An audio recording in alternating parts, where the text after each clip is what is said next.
Oh, hey there. So, you're going bald. What do you do about it?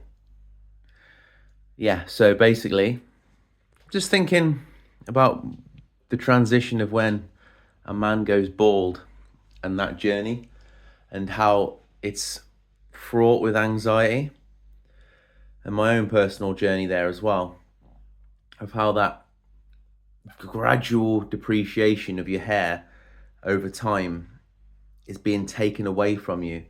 Like it's not a choice, it's something that's being taken away from you. And it's not all in one go.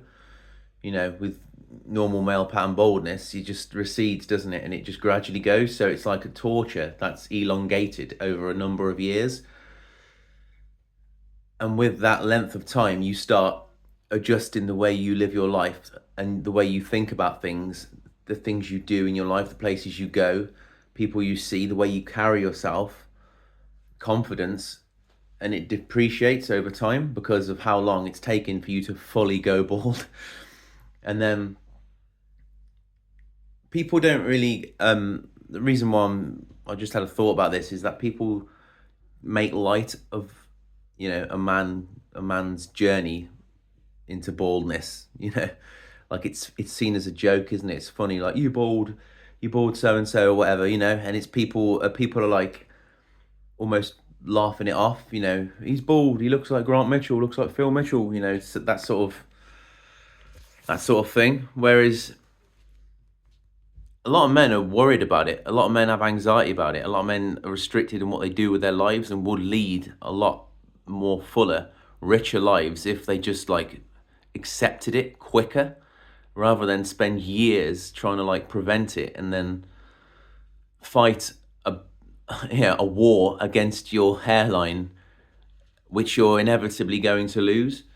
Um, it's your youth being taken from you, and people don't understand that your youth is being taken in front of your eyes and you can't do anything about it, and you try whatever you it depends really. Like every man will look into all of the different things that you can do, hair transplants, flying to Turkey, like finasteride, minoxidil, um you know to try and even before that, there's different topical things, hair fibers, and then gradually, as it's getting out and thinner and thinner and thinner, you're going into that generic hairstyle that you can only have one hairstyle now, which is just to make it look as thick as possible by sort of making it into a little point and sort of like combing it forward a little bit and trying to sort of like zhuzh it up a little bit into some sort of quiff kind of thing.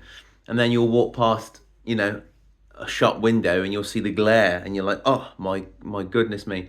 And or you'll see like your scalp, like you sat on a train, it's been raining, I was sitting on a train, this is an example, and then it's at night time, so you're in the train, the fluorescent lights inside the carriage, and then outside you can't see anything because it's jet black outside, and you go to look out the window and you catch yourself in the reflection, and then you see the rain and your wet head, and you can just see your scalp through it, and it's like, what am I doing? So there's these moments of realization in any man's journey of when he's like, I need to just let go of this now and shave it off, and everything else in my life will, can just like, you can just deal with it, if you know what I mean. I can just deal with it then if I just let go of this thing that I'm putting so much of my time and energy into, because it's like energy sapping. It's a battery that's being like absolutely drained from you to constantly have to put this much energy and this much thought into your blooming head. Like before you go anywhere, before I went anywhere, I'm thinking of like, where am I going to go? Is it going to rain? What am I going to look like? Are people looking at me on this train? Are people going to stare at me? The wind's blowing. I better, if I walk into the wind this way, that is the correct way my hair actually flows. So it's just a lot of overthinking and a lot of energy and time wasted. There are some things, have you got a good shaped head? Things like that. What do you look like with a beard, without a beard? What's your facial structure? Because some people can like pull it off, some people can't really. But at the end of the day, you haven't got a blooming choice, have you? You can go and spend thousands of pounds on like, a Turkish hair transplant and have to have another one and then another one and then stay on the drugs for the rest of your life and be fine. If that makes you happy, then that's a way of solving it. But for most people, that's still like a war you're gonna have to wage for the rest of your life by keep taking finasteride and minoxidil and putting it onto your scalp and it's just being aware of your transplant and being aware of like everything about your head still, and everything else in your life is just being like neglected because of how much time you're putting into your scalp.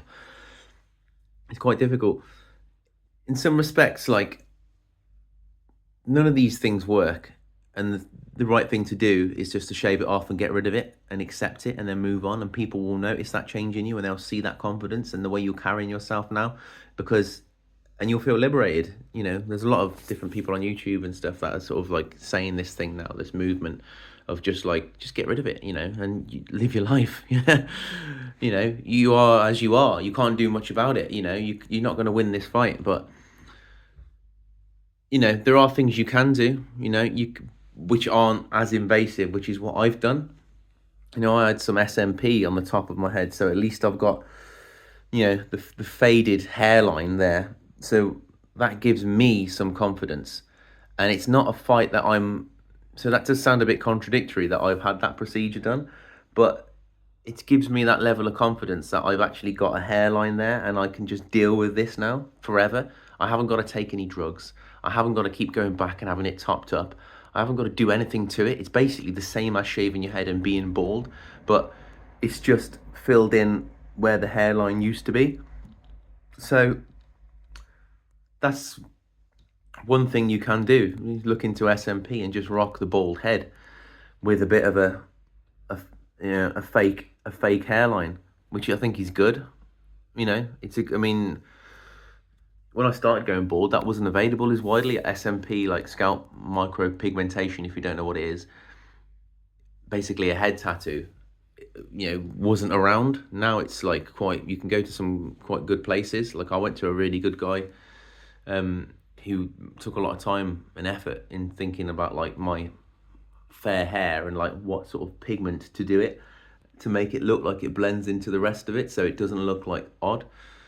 But one thing to point out about SMP though is like when you go underneath a harsh light, you'll see the shine on your head and you'll see the difference, and it doesn't look as good in all conditions, so you get this like halo effect. So you'll end up seeing where the hair actually starts and you don't really see, because you've not got that texture of hair that you just, but it's better than nothing, isn't it? It's better than not having it at all. And it's like I say, there's minimal upkeep to it. You just have to like shave it every day. But what are you going to do? Not shave your head and then have just a bizarre sort of like crow's nest of like nothing, just wispy hairs on your head, which is what some men do. And they reach that point and nobody tells them, and they still think, because that's the thing about like, the whole thing is like, I knew I was losing my hair and men know they're losing their hair.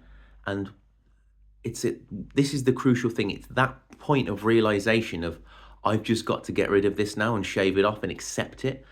And it's the people you see around that are clinging on to that, and it's basically like they're bald but they've got like a tiny tuft or a tiny amount of hair.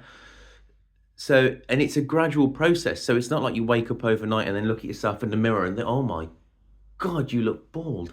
It's every day you wake up and a little bit which you won't notice has gone, and then you wake up again and look and a little bit more's gone, and then over the course of 5 years you've looked at yourself every day and you look the same in your eyes, so you won't notice it. But a long lost relative will come into your life after 5 years and go, oh, you've receded. This happened to me. Like, I saw a friend I hadn't seen for like a year and a half, and I'd noticed how much he'd receded instantly. And I was like, because my last impression of him was a year and a half ago, and I can tell. Didn't say anything to him though, because it's sort of on yourself to, just to notice when it's time to just let it go. So that's what I'm saying. It's a very difficult thing to reach that point of realization, and it's the acceptance of letting go of that youth that you've had, because you obviously, when you're a kid, when you're younger, your hair is there, it's thick, you can pull it back, do any sort of styles with it. You see people on TV like in the the 90s and stuff. You see David Beckham, and there was that craze of like having a hairband when everyone started getting hairbands and pushing their hair back. You can have any sort of hairstyle then. You didn't even have to think about it, but then the worry comes in day by day as you get older. And then depending on if you've got a partner or not, or you're single, then it's even more like anxiety, like, I'm going to look very, I need a thick head of hair to meet someone. No one's going to love me because I'm bald. And what you don't realize is that I think you're more attractive if you are bald because you've owned that decision and it looks like a decision that you've made rather than this like sporadic crow's nest of bits of hair that you've got stuck still to your head. That people aren't stupid and they can see that you're just clinging on to that when it's gone. Just let it go. So people will see that and see an insecurity in you, that you've got that on your head, as in you're not owning it. And then I mean, even if they're not consciously noticing that and thinking that about you, they're noticing it and seeing it, and then subconsciously, like, this person's insecure because they haven't got enough, gumption to be able to like just own it and shave it off and get rid of it and then just be confident. That's the thing with SMP.